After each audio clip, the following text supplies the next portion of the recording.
ನಮಸ್ಕಾರ ವೀಕ್ಷಕರೇ, ಟಾಪ್ 10 ನ್ಯೂಸ್ಗೆ ಸ್ವಾಗತ. ನಾನು ದೀಕ್ಷಿತಾ ನಾಯ್ಕ್. ಒಂದು ನೋಟ 10 ಸುದ್ದಿ.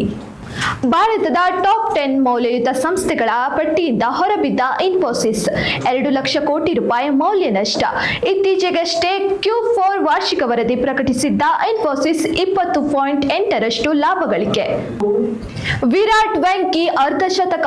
ಪಂಜಾಬ್ ವಿರುದ್ಧ ಗೆದ್ದು ಪ್ಲೇ ಆಫ್ಗೆ ಏರಿದ RCB. ಧರ್ಮಶಾಲಾದಲ್ಲಿ ನಡೆದ ಇಂಡಿಯನ್ ಪ್ರೀಮಿಯರ್ ಲೀಗ್ ಟೂರ್ನಿಯ 61ನೇ ಪಂದ್ಯದಲ್ಲಿ ಪಂಜಾಬ್ ಕಿಂಗ್ಸ್ ವಿರುದ್ಧ ರನ್ಗಳ ಗೆಲುವು ಸಾಧಿಸಿದ ರಾಯಲ್ ಚಾಲೆಂಜರ್ಸ್. ಕೊಲ್ಲಿ ಯುದ್ಧ ಕೊನೆಗಾಣಿಸುವ ಉದ್ದೇಶದಿಂದ ಅಮೆರಿಕ ವಿಧಿಸಿರುವ 5 ಷರತ್ತುಗಳ ಶಾಂತಿ ಪ್ರಸ್ತಾಪವನ್ನು ಒಪ್ಪಿಕೊಳ್ಳದಿದ್ದರೆ ಇರಾನ್ನಲ್ಲಿ ಏನು ಉಳಿಯುವುದಿಲ್ಲ ಎಂದು ಅಮೆರಿಕ ಅಧ್ಯಕ್ಷ ಡೊನಾಲ್ಡ್ ಟ್ರಂಪ್ ಇದೀಗ ನೇರ ಎಚ್ಚರಿಕೆ. ಜೂನ್ 26ಕ್ಕೆ ಮೋಡ ಕವಿದ ವಾತಾವರಣ ಚಿತ್ರ ಬಿಡುಗಡೆ. ಸಿಂಪಲ್ ಸುನಿ ನಿರ್ದೇಶನದಲ್ಲಿ ಮೂಡಿಬಂದ ಮೋಡ ಕವಿದ ವಾತಾವರಣ ಚಿತ್ರ. ಪ್ರೇಮ್ ಕಥನ ಹೊಂದಿರುವ ಚಿತ್ರಕ್ಕೆ UA ಪ್ರಮಾಣ ಪತ್ರ. ಪೆಟ್ರೋಲ್ ಡೀಸೆಲ್ ಲೀಟರ್ಗೆ ₹3 ಏರಿಕೆ. ಜಾಗತಿಕ ಮಾರುಕಟ್ಟೆಯಲ್ಲಿ ಕಚ್ಚಾ ತೈಲ ಬೆಲೆ ಗಗನಕ್ಕೇರುತ್ತಿರುವ ಹಿನ್ನೆಲೆಯಲ್ಲಿ ಸರ್ಕಾರಿ ಸ್ವಾಮ್ಯದ ತೈಲ ಕಂಪನಿಗಳು ನಿರ್ಧಾರ.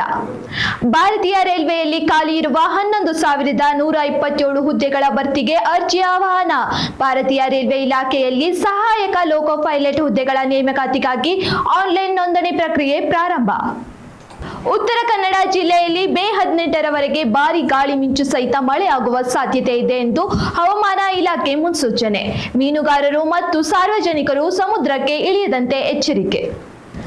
94ರ ವಸಂತಕ್ಕೆ ಕಾಲಿಟ್ಟ ಮಾಜಿ ಪ್ರಧಾನಿ ದೇವೇಗೌಡರಿಗೆ ಸಿಎಂ ಸಿದ್ದರಾಮಯ್ಯ ಎಕ್ಸ್ ಖಾತೆಯಲ್ಲಿ ಶುಭ ಹಾರೈಕೆ.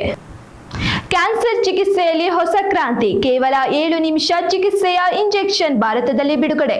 ಕ್ಯಾನ್ಸರ್ ರೋಗಕ್ಕೆ ಸುದೀರ್ಘ ಚಿಕಿತ್ಸೆ ಪಡೆಯುವ ಕಷ್ಟಕ್ಕೆ ಕೊನೆಗೂ ಮುಕ್ತಿ. ಜಾಗತಿಕ ಫಾರ್ಮಾ ದೈತ್ಯ ರೋಜಾ ಫಾರ್ಮಾ ಸಂಸ್ಥೆಯ ಇಮ್ಯುನೋಥೆರಪಿ ಇಂಜೆಕ್ಷನ್ ಬಿಡುಗಡೆ. ಕೇರಳ ರಾಜಕಾರಣದಲ್ಲಿ ಹೊಸ ಅಧ್ಯಾಯ ಆರಂಭ. ಹಿರಿಯ ಕಾಂಗ್ರೆಸ್ ನಾಯಕ VD ಸತೀಶನ್ ಕೇರಳದ ನೂತನ ಮುಖ್ಯಮಂತ್ರಿಯಾಗಿ ಅಧಿಕಾರ ಸ್ವೀಕಾರ. ಇದಾಗಿತ್ತು ಈ ಹೊತ್ತಿನ ಟಾಪ್ 10 ನ್ಯೂಸ್ಗಳು. ಇನ್ನಷ್ಟು ಟಾಪ್ 10 ನ್ಯೂಸ್ಗಳಿಗಾಗಿ ನೋಡ್ತಾ ಇರಿ ಡಾಕ್ಟರ್ ವಿಜಯ ಸಂಗೇಶ್ವರ್ ಮೀಡಿಯಾ ಸ್ಕೂಲ್ ಯಲ್ಲಾಪುರ.